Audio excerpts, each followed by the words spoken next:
आज आम्ही तहसीलदारांची भेट घेतली आणि महसूल संदर्भातले काही जे विषय आहेत, ज्या समस्या आहेत, ज्या आम्हाला बिल्डर लोकांना भेडसावत असतात, विशेषतः रॉयल्टीचा विषय होता, ज्याच्यावर आत्ताच विधानसभेमध्ये राज्याचे महसूल मंत्री बावनकुळे साहेबांनी स्पष्टीकरण दिलेलं आहे. तरीसुद्धा काही ठिकाणी आमच्या बांधकाम व्यावसायिकाची अडवणूक व्हायची, पिळवणूक व्हायची, तलाठी, सर्कल ऑफिसर हे त्रास द्यायचे.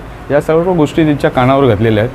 त्याचबाबत एनएच्या बाबतीतची सुद्धा जी भूमिका शासनाची आहे, ती शासनाची भूमिका सुस्पष्टपणे आम्ही आज तहसीलदारांना सांगितलं की तुम्ही बांधकाम परवानगी देतानाच रहिवासी क्षेत्रामध्ये असलेल्या इमारतींना त्याच्यामध्येच तुम्ही फक्त कन्व्हर्शन टॅक्स रूपांतरित कर घेऊन तो बिनशेती भूखंड करता. त्यासाठी वेगळी सनद किंवा एनी ऑर्डर घ्यायची गरज नाही.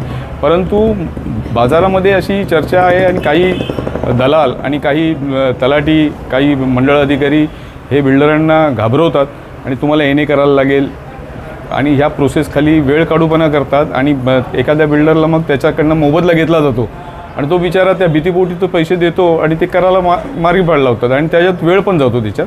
तर ह्या सगळ्या गोष्टींचा आज उहापोह तहसीलदारासमोरून झालेला आहे आणि त्यांनी निश्चितपणे आम्हाला आश्वासित केलेलं आहे की ह्या काही ज्या गोष्टी आहेत, ज्या तुम्ही माझ्या निदर्शनास आणून दिल्या, त्याच्यातून योग्य तो आपण मार्ग काढू आणि योग्य तो न्याय तुम्हाला देण्याचा प्रयत्न करू. नवनियुक्त बिल्डर असोसिएशन ची कमिटी अध्यक्ष, उपाध्यक्ष, कोषाध्यक्ष आणि इतर समिती सदस्य सदिच्छा भेटीसाठी आले होते.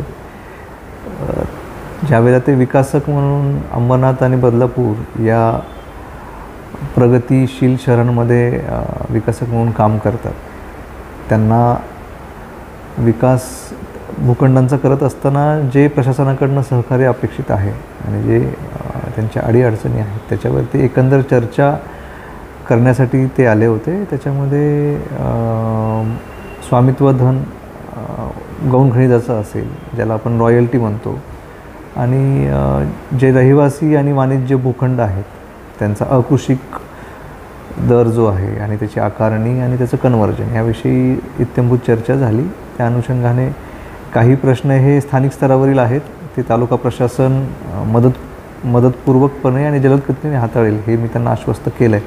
आणि काही प्रश्न हे शासन स्तरावरील आणि जिल्हाधिकारी स्तरावरील आहेत, त्याविषयी माननीय वरिष्ठ अधिकारी आणि कार्यालयाशी चर्चा केली जाईल आणि त्यानुसार त्यावरती मार्गदर्शन घेऊन मग पुढे कार्यवाही केली जाईल याबद्दल विचारणा झाली. आणि त्यांचे वारंवार जे सहकार्य त्यांना अपेक्षित आहे, 2 नगरपालिका मुख्याधिकारी आणि तालुका प्रशासन म्हणून तहसीलदार या तिन्ही कार्यालयांमध्ये समन्वय असावा आणि त्याच्यामध्ये एकवाक्यता असावी अशी त्यांची एक माफक अपेक्षा आहे. त्या दृष्टीने आम्ही आश्वस्त केलं आहे की आम्ही तिन्ही ऑफिसर्स एकमेकांच्या संपर्कात आहोत आणि त्यांच्या अडीअडचणींसाठी निश्चित प्रशासन नेहमी सदैव तत्पर असेल आणि सहकार्याच्या भावनेने शहराचा विकास थांबू नये अशा पद्धतीने नेहमीच सहकार्यात असेल आणि जलद गतीने आपण त्यांचे प्रश्न सोडवू याबद्दल मी आश्वस्त केले.